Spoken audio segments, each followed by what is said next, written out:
The ProForm Tour de France series of bikes and other similar exercise machines use bearings to ensure a comfortable and smooth riding experience. If the bearings become worn, they will need to be replaced by following the process in this video.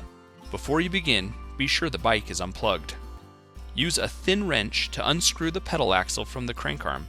Note, the left pedal is reverse threaded and loosens by turning the left pedal axle to the right. Use a flat-headed screwdriver to loosen, then remove the upper shield. Use a Phillips head screwdriver to remove the 4 screws from the electronics cover, then remove the electronics cover. Use your flathead screwdriver to pry off the shield covers from the rear of the side shields.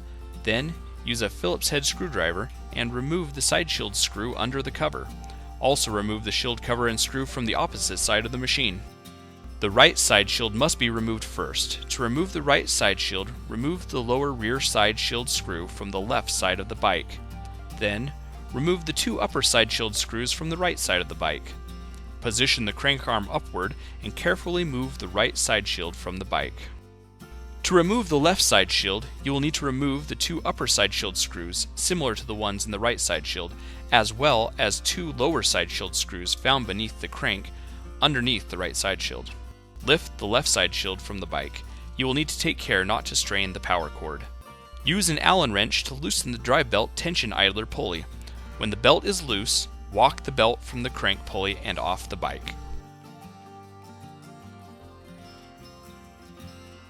Use an Allen wrench to remove the 5 cap head screws, then remove the left crank arm assembly from the crank hub.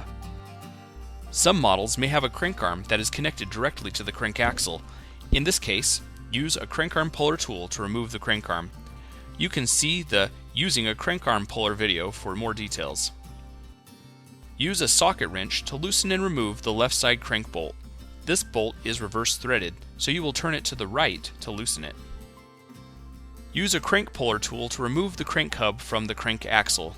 First, thread the outer barrel of the crank puller into the threads in the crank hub as far as possible. Next, turn the handle of the crank puller to pull the crank hub from the crank axle. When the hub has come loose, remove the hub and the crank spacer. Some crank axles will be held to the frame with a retaining snap ring. Use a pair of snap ring pliers to remove the retaining snap ring. See the video using snap ring pliers. If your axle is held with push nuts, use a rubber mallet to tap the axle free of the push nuts and out of the frame. Use a bearing puller tool to pull the crank bearings from the frame. If you do not have a bearing puller tool, use a blunt tool to push the bearings from the frame from the opposite side of the bike. Place the bearings into the bearing channel and tap into place with a rubber mallet, or use a hammer against a block of wood to evenly tap the bearings into place. Slide the crank axle and pulley back into place into the frame bearings. If the axle is held with a snap ring, put the snap ring back into place. If the axle is secured with push nuts, set the push nuts into place and tap onto the axle with a push nut tool or a large deep socket. You will need to hold the axle on the other side of the bike as you tap the push nuts into place. With the push nuts in place, replace the crank spacer on the axle. Make sure the crank hub is put back on in the correct orientation so that the pedal and crank arm will line up opposite the crank arm on the other side. Tighten the crank bolt into the crank axle.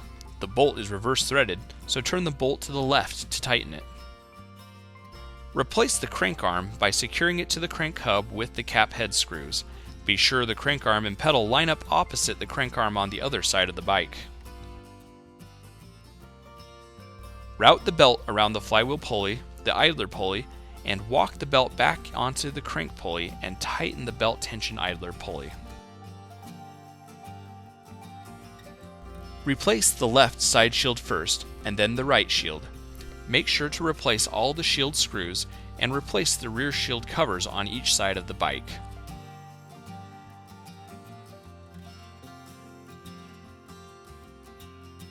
Replace the electronic shield and secure it to the side shield with 4 Phillips head screws.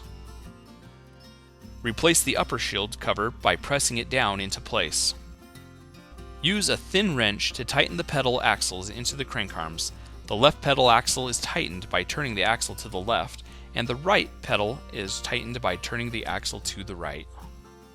Once everything is in place, pedal your bike slowly to make sure everything is working properly.